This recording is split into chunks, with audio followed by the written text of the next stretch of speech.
Huh? Is it loud? Let's see. You get some music. Okay, are you get it? Yeah, you go down. Okay.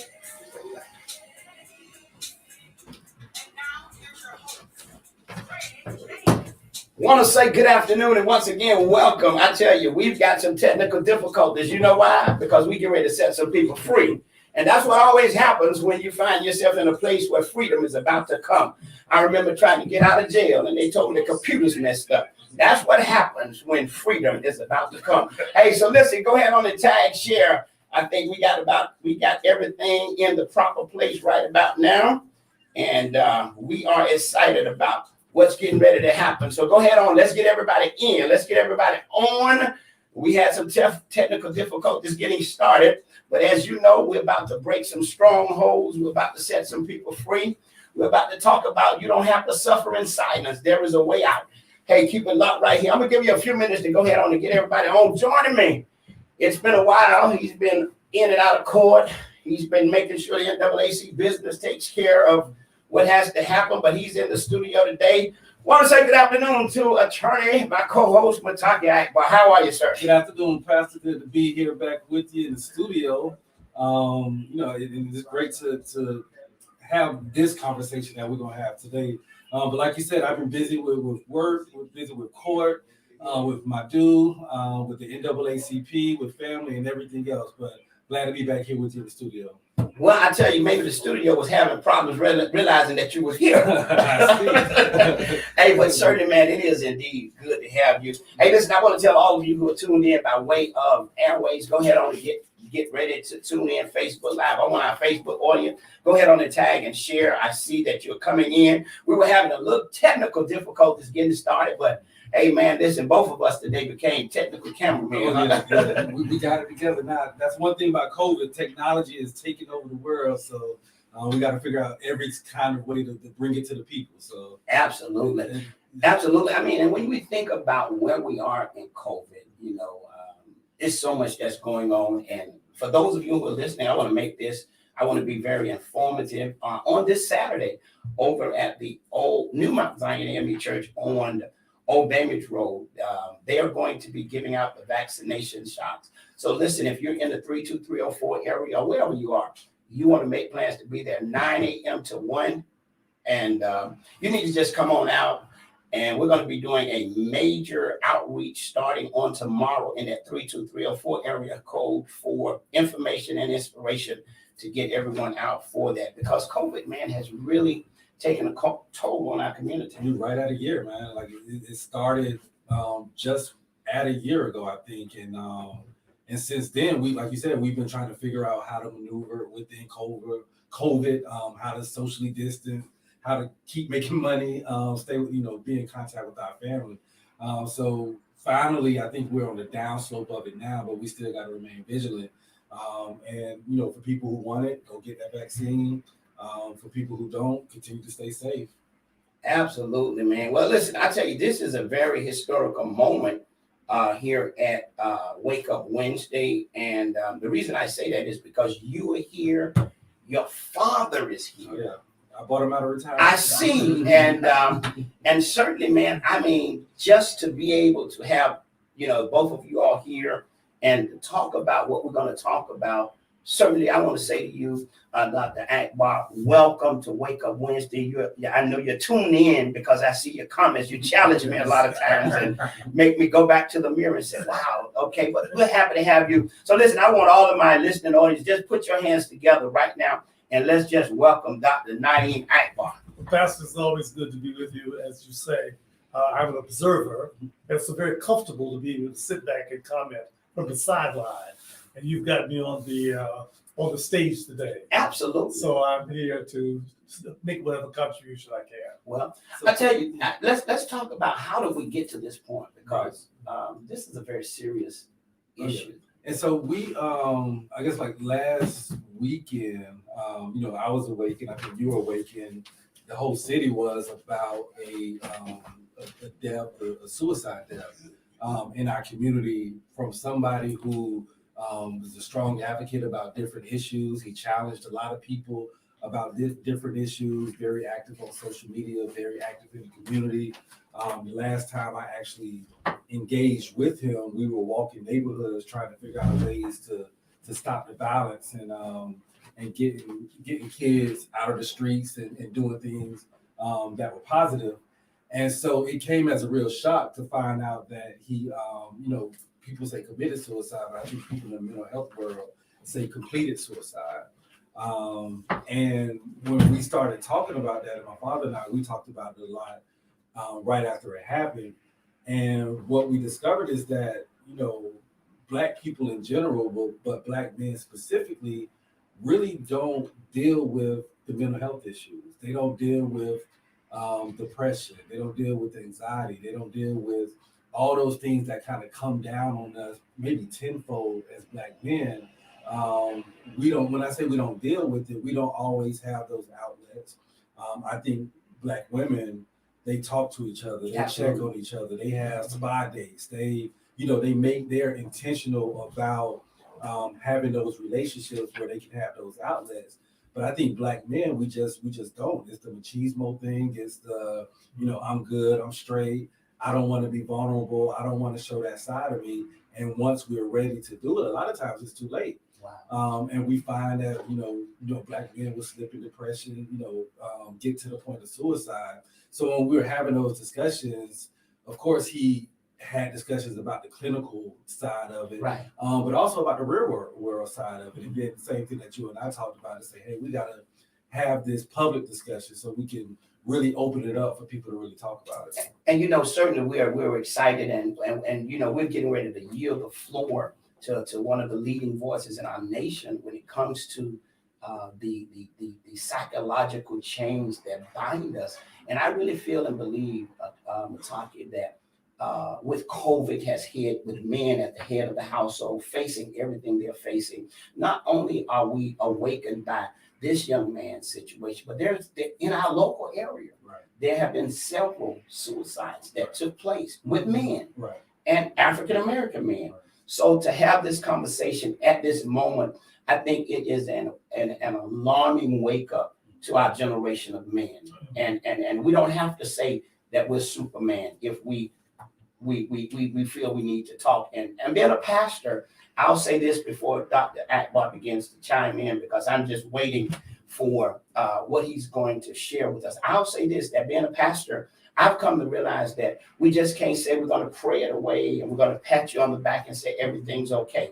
We have to take another approach. And we make fun of it when we say it's time for you to go sit on the couch. Right. But that is not a moment of fun. Right. That's a matter of your life being saved. Oh, yeah. So with that being said, Dr. Naeem Akbar, we are delighted. And let me say this before we go any further. I had the opportunity, I don't want to say I had the opportunity to be locked up, but I did have the opportunity to be locked up. And I have to make fun of it. I have to turn it into some humor, because otherwise I'll be sitting on the couch.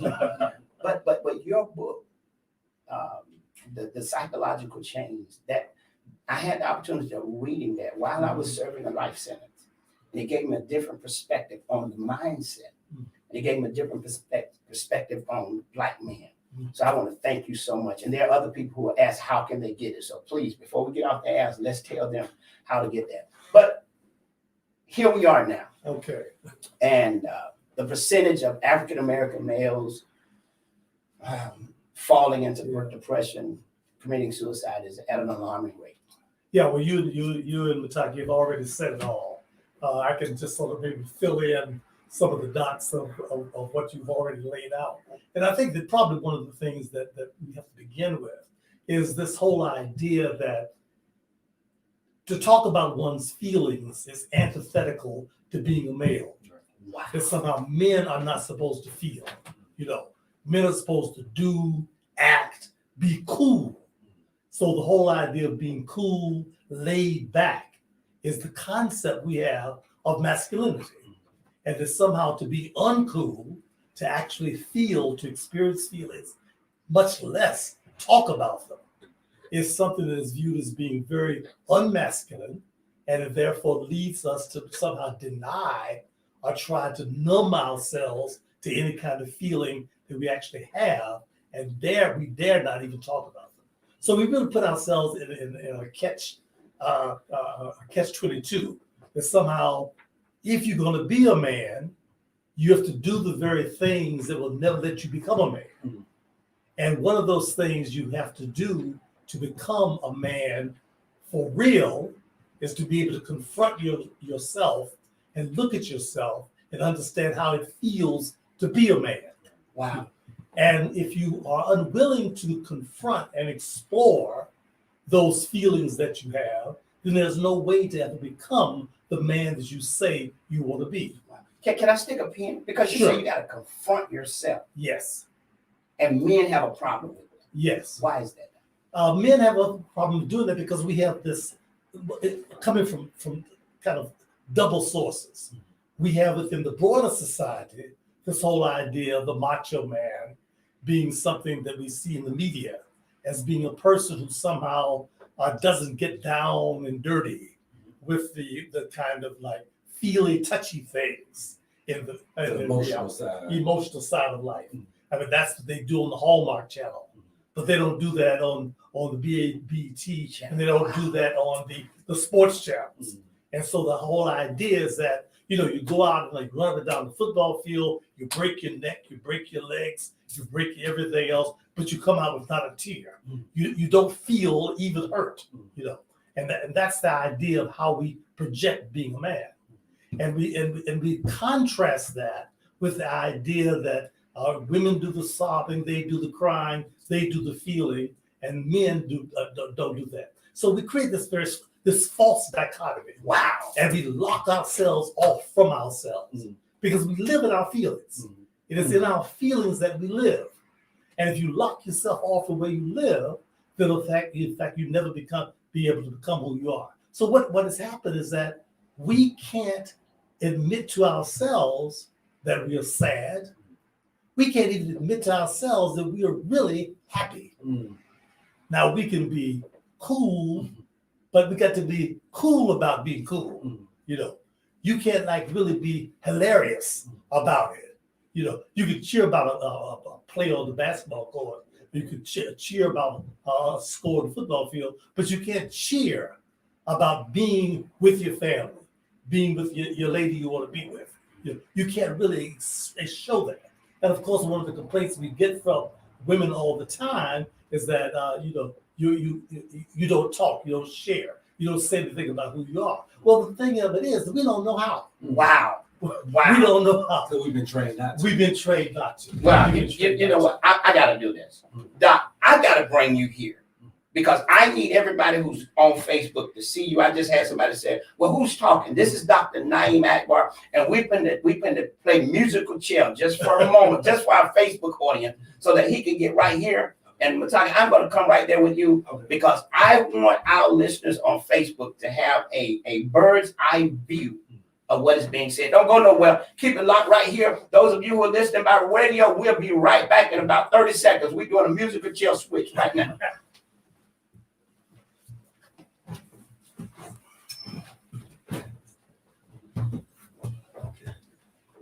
Okay. All right. Better now. Yeah, that's good, Doc. Because You want to get here? no, I'm good. We good. Okay. Okay, so Yeah, going back we- on- Live is on. Yeah, but no, it's not. Yeah. No, it's on. Yeah, we live. We going back. So the failure there to somehow confront our own feelings, we can't communicate them to other people, but neither can we even recognize when we need to talk to someone else. And when we do, we don't have anyone to talk to. You know? Right. Now, what we can often very often the women in our lives, you know, be they our mothers, our sisters, our relatives, our aunts, but the women in our lives will somehow try to pull teeth to get us to talk about feelings. But they are men.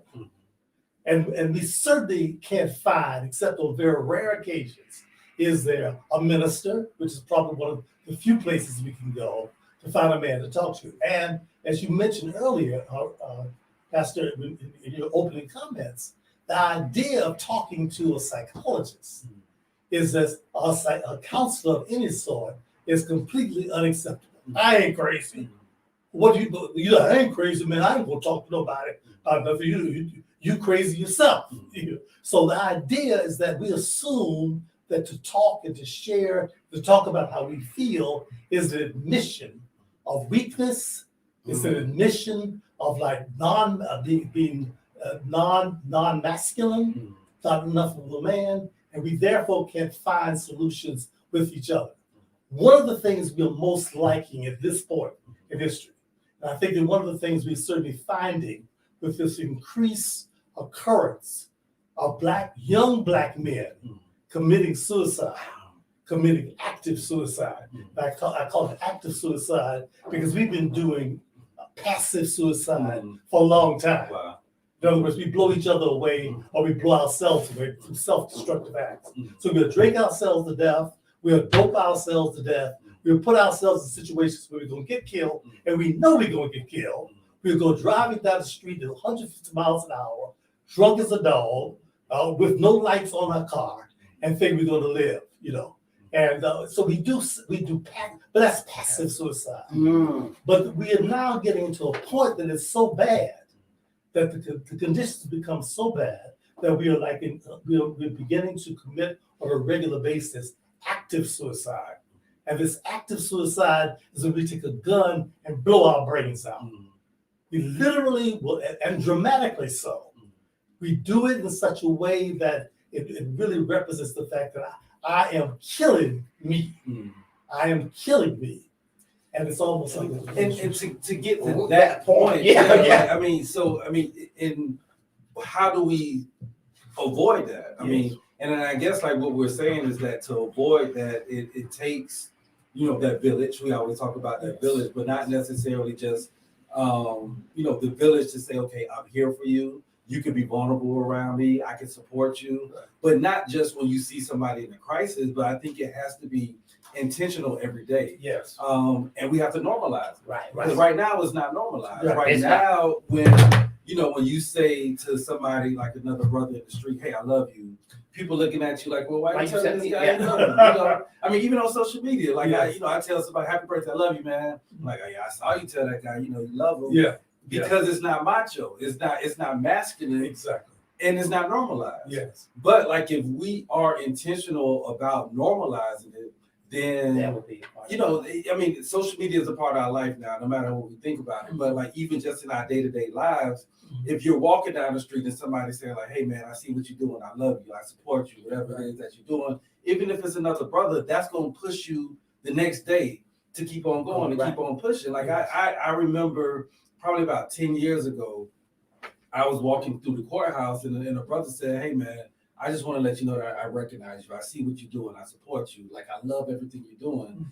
Didn't know me from a can of paint, but his words, he didn't know it at the time, but that probably pushed me another 5 years. It inspired me another 5 years, and more so because it came from another brother, than anybody else, because I knew he meant it. I knew probably what he had to pull it out from to even tell me that, and we just don't hear it. But I think that's what we have to intentionally do, encouraging each other. Jump on somebody comments on Facebook, on Instagram, whatever. Hey man, keep going, keep pushing or whatever, in order to avoid that, because I think people can get in that space when they don't think somebody's there to support them. They don't think people are there to love them. They don't have that inspiration to keep going. And on the flip side of that young man who did not know you said what he said, caused you to be inspired 5 years. Right.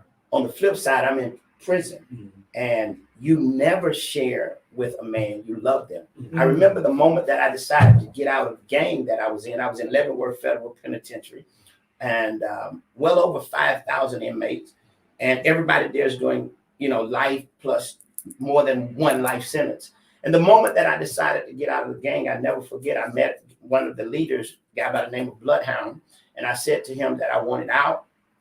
I was getting out, and the final words that I said to him was, "I love you, and God loves you." Well, I dare not say what he responded. Mm. Okay? The words that he said was just, they're not even good for the ears to hear. Yeah. Toxic. Mm. But we're in that environment.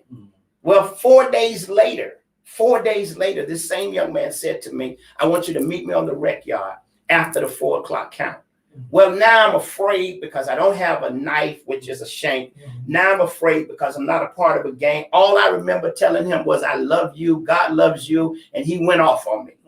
4 days later, after the count clear, I have to meet him. If I don't meet him, I've got to lock myself up into confinement in every prison that I go to. Why? Because now I'm being labeled as a coward.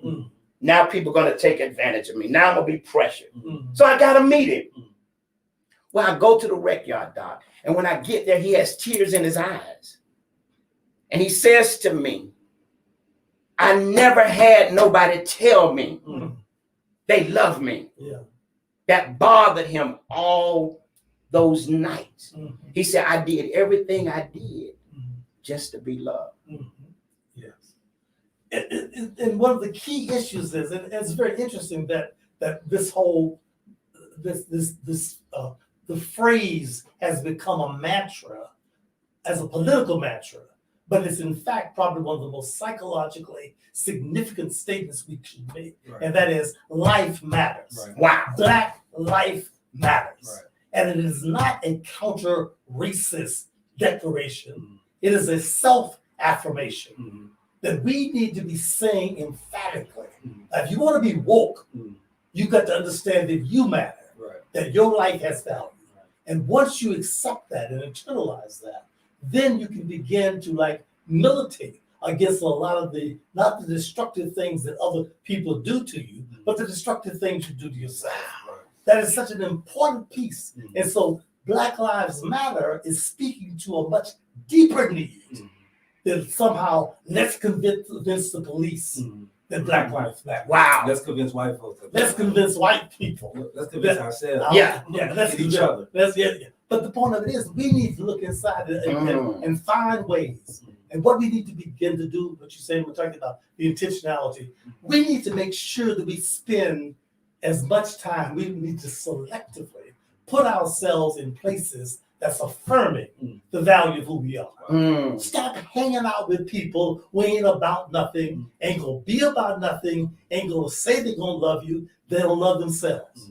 You need to somehow put yourself in an environment where you can constantly be affirmed that my life has value. I'm valuable, I'm worthwhile. And as you begin to do that, then there is no longer this urge to self-destruct. So you don't need to numb yourself. And that's what the excessive drug use is about. That's what all this heavy drinking is about. People are even the kind of the sensual intoxication. Music that is so loud that you can't hear. Because your idea, you don't want to hear. You don't want quiet. You don't want silence. Because when you get quiet, you begin to listen to yourself. You begin to listen to those voices coming from inside. And those voices coming from inside have been programmed to give you a message that is not affirming of who you are. Wow, I mean, just to hear you say that now, you got to help me, because now when we focus all of our attention to the video raps and when we hear all the lyrics that are destructive, it is saying that we really don't want to hear from within. From within, exactly. And then the messages they give us from without, they are not affirming messages. They're like numbing messages. In other words, if you become preoccupied with what's on the outside, then you can't reach what's on the inside. So if you're trying to prove your sexual prowess, to prove that you got more guns than anybody else, that you got more bling than anybody else, and you become preoccupied with your bling, your genitalia, and your weaponry, then that's somehow that keeps you constantly trying to affirm yourself by looking outside and not looking inside. And the point of it is that within, we are all valuable. That's what the value is. But you can't do that if you don't have a chance to learn about yourself. But that's what comes when you to begin to talk to somebody who is somebody who can listen to you listen to you in your essence. And somebody who can affirm you. And who can affirm. Right. And that was one of the things, that like, you could feel how you feel about the Nation of Islam, but one of the things that was powerful and that the men in the Nation of Islam, often said like, "Hey, peace, God," like calling each other God. Yeah. And not in the the supreme being sort of way, but that was recognizing I see the God in you, you see the God in me, and God should be seen in all of us. In all of us. In all of us. Right. And so that's Exactly. affirming each other day to day. And you walk around like the brothers in the Nation of Islam, everybody can see they walk around with that shine, with that pride, with their heads high, because every day they're reminded, I see the God in you and you see the God in me. And that's the affirmations that we're talking about, Yes. the encouragement that we talk about that needs to be normalized, on a day-to-day basis. And just like a slight shift, talking about religion, and you mentioned this, that oftentimes in the Black community, no matter what religion it is, because we grew up Muslim, and it was the same thing in Islam. Go pray about it. Yeah, and a pat on the back. It's okay. Yeah, it's okay. Like find Jesus, find Allah, and get over whatever it is that you're going. But go outside yourself to do it. Right. And it does not encourage you To go inside. to go inside Right. to find the God in The you. God in you. The God in you. Right. And that's the limitation. That religion guides you to look outside of you, to look in heaven, to look after an afterlife, look like it's something other than the God that's placed in all of us. Right. Jesus was an example of man's possibility. Right. That's what Jesus was. Jesus was this outstanding image, was a divinely given image to show that God in you can transform you into being something else altogether. But also, I think the downside about that part also is that it's not all right, like you said, about going to sit on the couch. I mean, you're a clinical psychologist. You counseled a lot of people through your career, and I'm sure it was hard for you to pull Black people. Oh, Black men don't come. Specifically Black men don't come. But that's something else that we have to normalize. I mean, I think over the years it's been getting a little more normal, and people are talking about it a lot more Black women than Black men.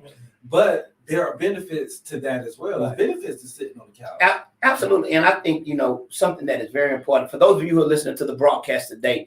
I'm here with my co-host, Attorney Mutaqee Akbar, and we're talking with Dr. Naeem Akbar. As a matter of fact, we're talking about suffering in silence. So please know, get your male friends on Facebook. Go ahead, get your male friends on. Those of you listening, just want to let you know where the conversation is and who's our special guest for the day. Mutaqee, back to you now. You said something that we should be at a place now to whereby we can say it's okay to sit on the couch. It is. Mm-hmm. But here's my question, Doc and Mutaqee. We are able to sense and recognize when we see a man who has issues. Right. Now, the question that I want to ask is, are we guilty of not being able to pull him and say, man, something wrong with you? Or you need help. Or you need help. Well, it's almost like, no addiction can be healed until there's a recognition that there's a problem. Wow. So no matter how much you can see, until the person sees something themselves that they want to change, there's no device. I mean, the 12-step program begins with the idea you got to recognize you got a problem to begin to do anything. And that's true not only with this addiction, but it's true in terms of depression. If you don't realize you're depressed, wow. Now it is appropriate to be sad to sad situations, But if you're sad for nothing, something wrong. And you got to recognize something wrong with that. It's the same. The other side of depression, of course, is being manic. So if you're happy all the time and you don't ever feel nothing, and you so high and you so hyper that you can't even come down to deal with the realities of pain and hurt when it's there, then that is as sick as the person who's somehow feeling sad and not knowing why they're feeling sad. In other words, emotions, moods are supposed to give us an indication about what's going on around us. If it's a mood disorder, when you start having moves that are inconsistent with what's happening. So I'm saying though, your recognizing it in me is not going to help me until you are able to form a relationship with me, so that I can begin to acknowledge to you that I see what you see in me. And that goes back to what we started. Yeah. It's important to have those relationships. Exactly. You know, like, because I think, you know, like Greg, I mean, you've done this to me, like, hey, Mutaqee, you all right? You know, like you'll call me like, you all right? Everything all right? And I'll do the same thing, you know. But most of us, a lot of us don't have those type of relationships. Right. Where, I mean, and you can speak to somebody every single day, but still not open enough with that person to be able to one, recognize it, two, be at a level where they can receive Yeah. it. Right. And so that goes back, like you said, full circle to like being intentional about forming those relationships when we can, you know, save our fellow brothers, you know, and when we see those type of situations going on. Right. Well, let me ask you this, because do you think that when we look at situations where there is suicide, do you think there's a form of acceptance that is missing, or Acceptance by the by the person and his friends? I mean, it's one thing to say that I accept you, but then I really don't accept you. You know, that they accept the fact that they might be manic or might be, and kind of let it go. And let it go, but they don't. So Well, they don't challenge their friends. they don't challenge their friends. Oh, I see what you're saying. Yeah. Right. Okay. Right. Well, I think that again, I think it's very difficult. One of the things that we learn in counseling and learning to do therapy in clinical work is that you always believe the person that they tell you. You believe what they tell you about themselves. So if a person is sounding suicidal, you never assume that he's just putting you on. You know, you should always take that seriously, even when all other kind of indicators suggest that he's really just kind of putting himself on and putting you on. You never ignore that. You always hear that as at least a cry for help. You know, so if someone is suggesting that, then you accept that as a genuine kind of expression. But I think that most people don't, because it's frightening. That's a lot of responsibility to even get that message. And so if someone's giving you that message, you know, that somehow I am in this state, people tend to kind of retreat from that. Right. They don't want to hear that. They don't. Oh man, you don't feel that way. You know, you're all right. Go pray. We try to go pray. We try to talk them out of what they're telling you they're feeling. Right. Yeah, but I think that in many ways that's kind of understandable because it is a lot of responsibility. But again, it means that we can't continue with business as usual. Not in the world we're living in. And the way that the circumstances that are happening all around us are creating the kind of increased alienation that's making these things like intensify. Wow. So it's getting to be worse and worse. And then you see so many of our traditional support things. Because, you know, Black folks used to didn't kill themselves. No. I'm sorry, we just didn't do it. I mean, we do some crazy things, but we didn't kill ourselves. I mean, that's Black men or Black women. And certainly Black men would be the very last ones to get to do it. But I think that what has happened is that we had support things around us that held us up in spite of ourselves. You know, the close-knit families. You know, we had families where even though they may be notorious for some of the crazy stuff that went on in the families, like, you know, when you got together for Sunday dinner, or when you got in the backyard for a barbecue, there was somehow like a family reunion every weekend in some kind of way. To re-energize. It re-energized. Absolutely. We had that, you know. Like most people went to church, even if they went to sleep when they got there, you know. So that means then that in spite of ourselves, we were constantly being reminded that in our essence, we are spiritual beings. Wow. You know. Now, you may not like the preacher. You may go there to look at the women in the choir. You may like go there to dress up. You may go there and go to sleep, but you got to be there because your grandma told you that if you don't show up on Sunday, if you don't be there on Sunday, don't come to the house, dinner later on. So I'm saying these are the traditional things that as a community kind of held us up. Now, we didn't have people who were sophisticated in terms of talking about psychology, but it offered that kind of support, the kind of help, the nurturing, to remind us that we were valued, that we were worthwhile, that we were spiritual creatures, that what we were was something bigger than whatever is going on out here in this world.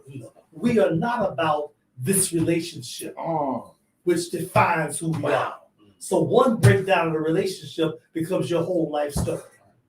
So you get cheated on, you get misused, you get abused, somebody like dislikes you once, and your life is over, because there was, so if this relationship fell through, well, there's somebody else back there to tell you how fine you were. So there were things to keep you going. Wow. And I think one thing that we got to look at now too is that as much as we succeed in public, yes, we fail in public. Wow. You're right. And so that failure in public is just whether you can handle, a lot of people can't handle that failure in public. Drop that. And so, so you take a picture of your car, you take a picture of your clothes, you take, all of those great things, because that's the world that we're living in now. But when you lose them, you got arrested, or you broke up with somebody, or something just didn't go the way that it was supposed to go, and now you got to feel with that pressure as well. And so now, like we just, it's a whole nother world that we're living in, especially Black men.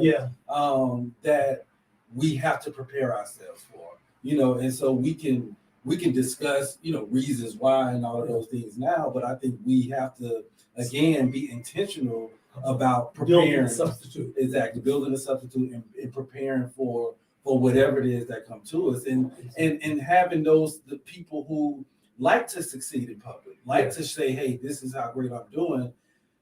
Understand that I love what you're doing up here, and if it don't work out, I'm still gonna be here. Yes, absolutely.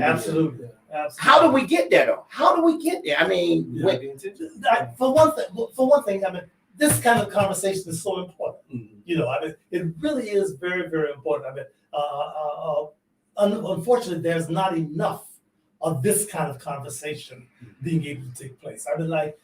In men's Bible study, a part of what needs to be going on is this kind of conversation as well. Like a part of what we need to be doing in my fraternity is that in addition to dealing with the business of fundraising for this, preparing for the ball, we need to have a session so that someone is there is kind of helping us have this kind of discussion about how we as a fraternity are not simply these formal people who dress up in the same paraphernalia, but we are in fact that support system that we need each other, and we are there for each other. Not just when we die, but on every occasion, this is somebody we can look to continue to support. So, but I think what Mutaqee, the term he keeps using, I think which is so critical, intentionality. We have to intentionally decide we're going to do it another way. We have to stop just somehow thinking that magically it is going to be all right. Or the other mistake we make, stop looking to other people to solve our problems. White America is not going to solve the problems of Black America, and white people are not going to come up with a solution for the problems that we face within our communities. That's not their priority, nor should it be. We as the active men of the community, the men of the people who have the responsibility for the life of the community, we have the responsibility to come up with ways to begin to restructure our institutions, our interactions, our conversations, that all we do in ways to begin to do that. We have to begin real early. One of the ways that we learn to interact with our feelings is that having fathers and parents who somehow teaches that it's all right to feel. I always hug my sons. Other people who didn't have interaction with their fathers always looked at that strange, you know. And my son now is always hugging his son, you know. I mean, it's all right for me to show my son that it's all right, that I feel that I love him, you know. Not only his mother can love him, I can love him, Right. you know. I can love him, you know, in whatever expressive way that can be done. That then makes him comfortable to be able to feel good and bad. Wow. You know, so that's a different kind of, that's raising a different kind of boy. That's raising a different kind of man. And I knew at a certain point that it was intentional. And we go back to that. And even now, like with my son, like it is like I love you. You know, I tell him every and he tells me at 4, like, hey daddy, I love you, I miss you, you know, so he can get in touch with those emotions that most people say that men are not supposed to have. Right, you know, right. But it's okay. Wow. And I want him to have them so he can also say, daddy, I'm not feeling okay. Yeah. You know, I'm sad. Yeah. And even now, when he gets sad, when he gets mad, I say, son, like, that's okay. It's okay for you to be sad. It's okay for you to be mad. I might not like the way you are sad or the way you are mad. So if you having a tantrum on the floor, let's get up. But it's okay for you to cry about it, though. Right. You know, so but we're so quick to correct our boys, especially our boys. Hey, boy, get up. You better stop crying. Yeah. You know, boys don't cry. Yeah. You know, like, no, it's okay to cry. Because sometimes he might decide not to cry and to do something else. Yeah. Yes. You know, he might want to cry, but can't cry because he was taught not to, so he gonna go smoke some dope. He gonna go drink himself to sleep. You know, because he don't want to cry about it, because he's feeling it. And we're taught not to respond to what we're feeling because it's not macho. Because you're not being. And you know, when you said that, immediately I began to just have a revelation of what we're experiencing in our world with our black boys now. All the shooting is because why?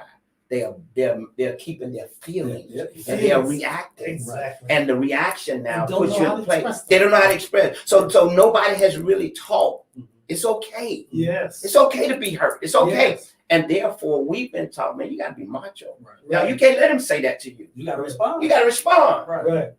And if you are emotional, if you have feelings, if you are in touch with it, you could be the machoest man. That doesn't make you, you know, like men because you emotional or less than a man because you're emotional.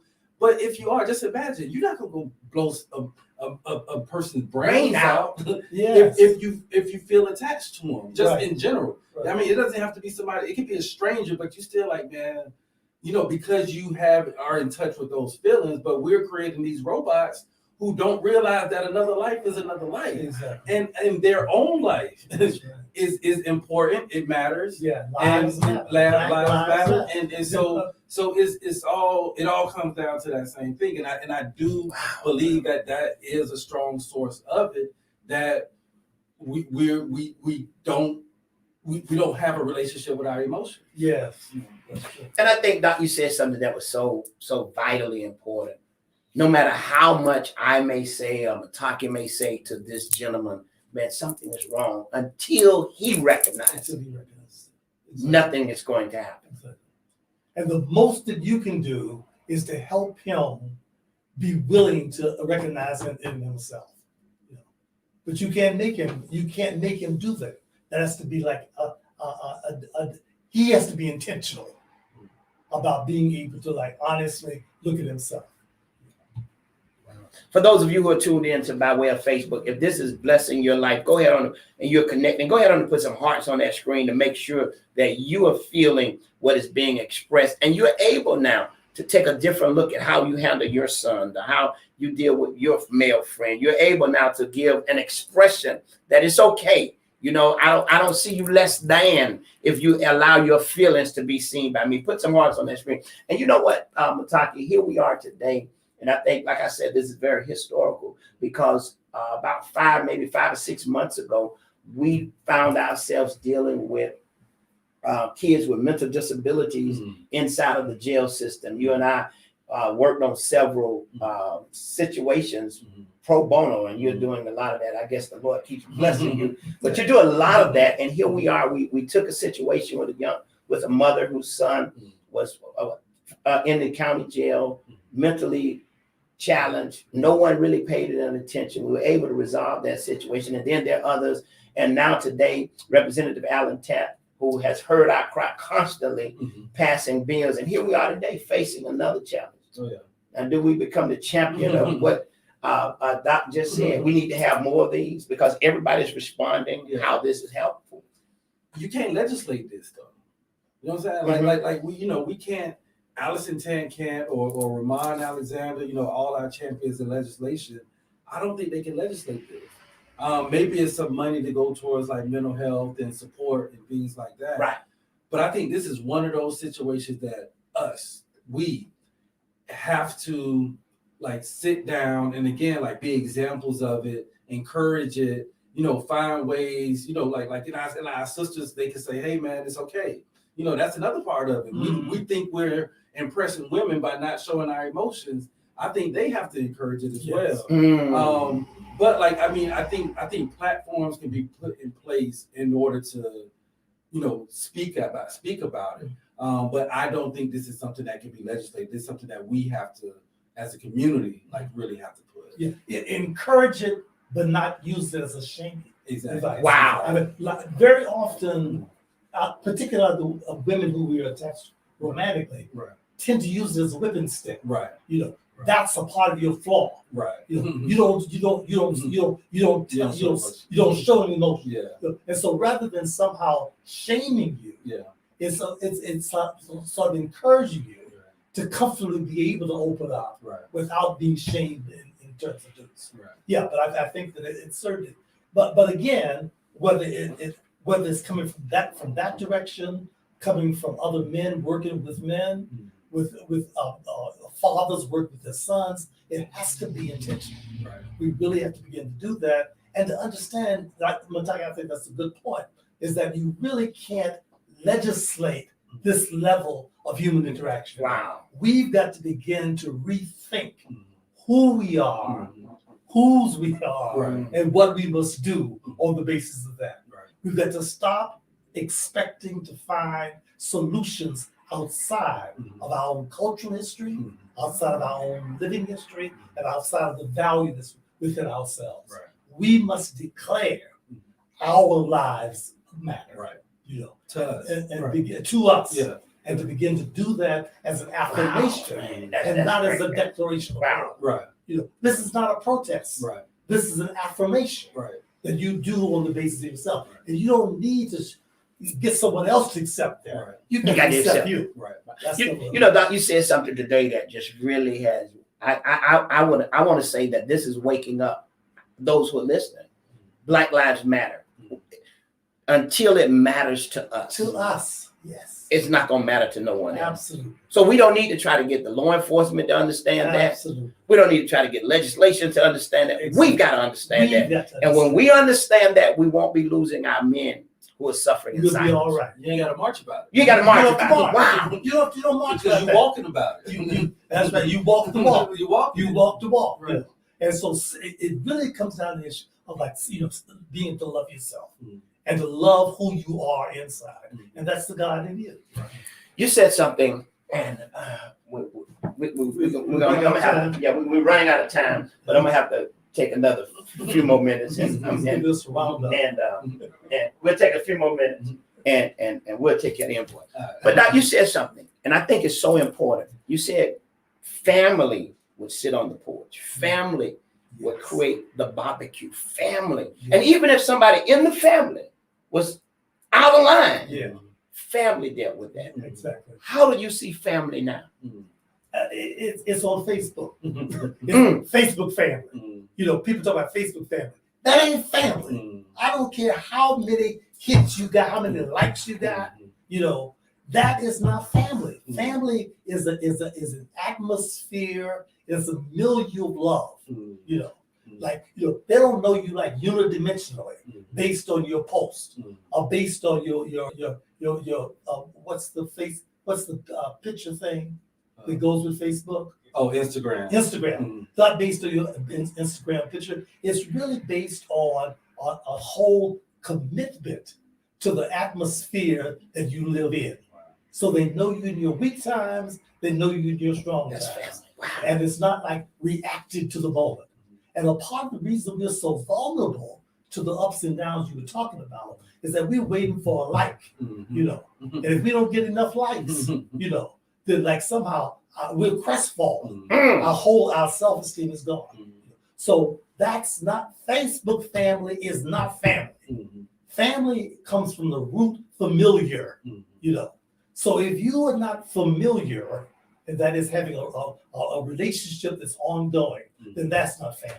And it's not always blood either. Oh no, it's not about blood at all. Or have very little. That's why you got so many play cousins, play aunties. Exactly. You know, I mean, like, you know, I didn't have any brothers and sisters whatsoever, but I had more brothers and sisters, you know, who were like, you know, people who knew me in much the same way. You know?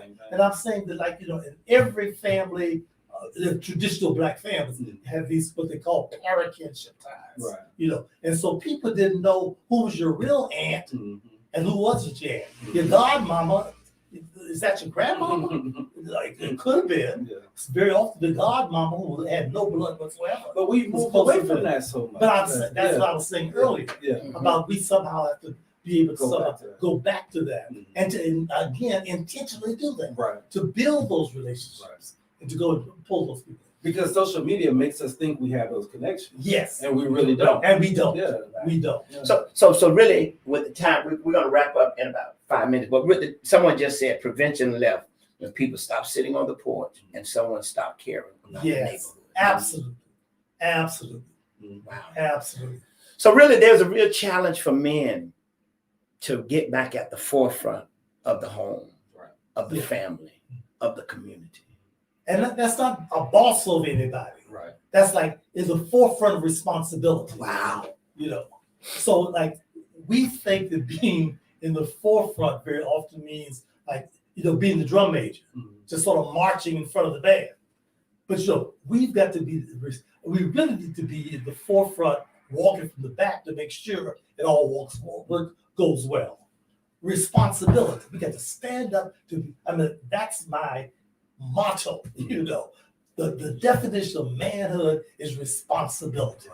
You know, you got to stand up to do what needs to be done at the political level, the economic level, the personal level, and whatever level we have to do that. And the most important part is that personal level, because you got to be responsible for who you are. Absolutely. And that's the part that we have not, I guess, like understood that responsibility, being responsible for who we are, is that emotional side. Yes. And being and knowing how to feel, knowing when to feel, knowing when to talk, and also to receive it and to give it. You know, and that's the part. So when we say like the man has to take this new responsibility or to be at the forefront, I think it's a different paradigm of a man.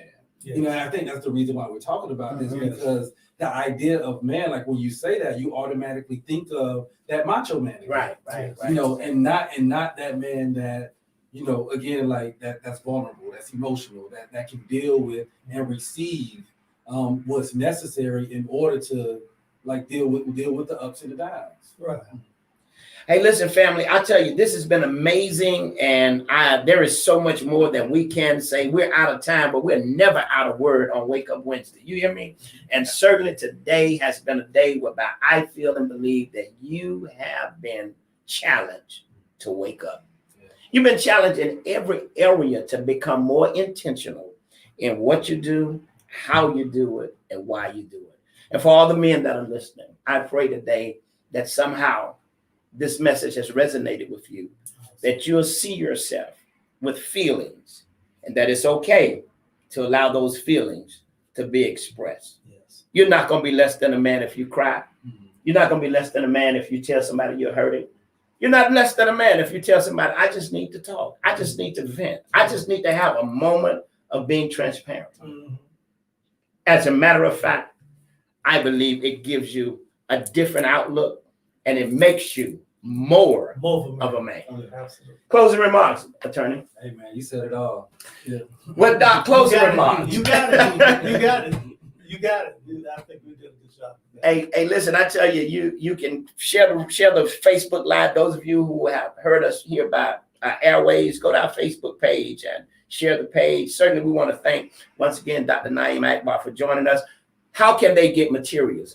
They wanted to know about that. Probably the best way to get the books now in terms of retail sales is on Amazon. They are on Amazon.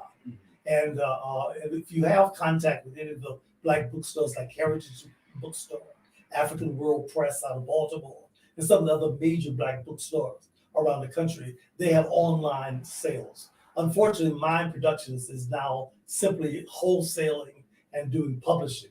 And in other words, we still publish the books, but we aren't able to handle retail sales in our operation. But you can get retail copies of all of my books that are available, and they're on through Amazon. Great. Well, all right. Well, I'll tell you, it's been a wonderful day right here on 95.3 FM. Hallelujah. And attorney, I understand big NAACP meeting Oh, happening. yes, we have our general membership meeting on Saturday for the NAACP. The Zoom information is on the NAACP's Facebook page, so they can go on there. You can go on my Facebook page, get the Zoom information, log in. We'll be talking about some legislative updates. It'll be a call to action on what we can do to fight some of this bad legislation that's out there. We have a health symposium coming up April 22nd. We'll be discussing COVID. We'll be discussing vaccines and just the truth about it all. We're working on some candidate training workshops, just a lot of different things that we have planned for this year. So join us 12 noon on Saturday for the NAACP General Membership. Wow, you heard it right here on 95.3 Wake Up Wednesday. That's the president of the NAACP. Hey, don't forget now, those of you in 32304, listen, let's get out. Let's get the word out. You're going to have somebody knocking on your door, giving you information. That's over in the Griffin Heights, Old Bainbridge Star. Saturday, New Mount Zion AME Church. You want to make plans to be there. If you have not gotten your vaccination, you want to be there from 9 a.m. to 1. First come, first serve. So listen, we want to make sure you're getting the information, and we want you to know that this is a moment where you got to educate yourself, be informed, so that you can make the right decision. Until next week, listen, you have a wonderful day. And remember, you got to be intentional. I'm Greg James. I'm Mutaqee Akbar. And this has been Wake Up Wednesday.